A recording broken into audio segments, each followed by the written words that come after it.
Salah satu persoalan sosial klasik yang dihadapi wilayah perkotaan seperti Kota Denpasar yakni gelandangan dan pengemis atau gepeng.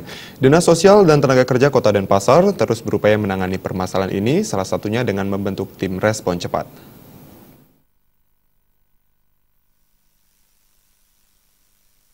Kepala Dinas Sosial dan Tenaga Kerja Kota Denpasar, Gusti Agung Rai Anom Suradi mengatakan, penanganan gepeng di Denpasar sudah diupayakan dalam bentuk peraturan wali kota yang sudah ditandatangani oleh wali kota bulan Agustus lalu.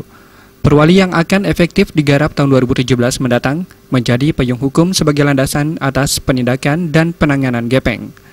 Dinas Sosial dan Tenaga Kerja Kota Denpasar juga membentuk tim respon cepat melibatkan SKPD terkait untuk menangani masalah gepeng. Nah, tentu aturan ini ke depan sebagai payung hukum dasar kami bertindak. Namun ini kan efektif kami akan garap 2017.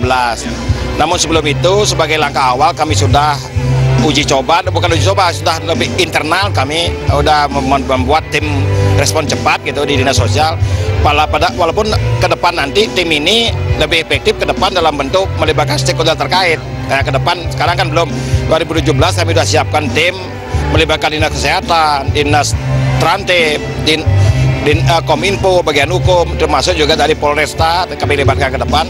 Itulah sebagai bentuk antisipasi baik pencegahan maupun langsung responsif kami ke depan kepada yang kita anggap yang mengganggu ketertiban umum, termasuk diantaranya gepeng.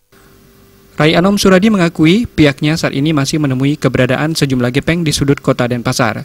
Masyarakat diharapkan bekerjasama dengan pemerintah kota dengan segera melapor jika melihat keberadaan gepeng. Dengan demikian diharapkan wajah Kota Denpasar menjadi lebih indah tanpa kehadiran gepeng. Agus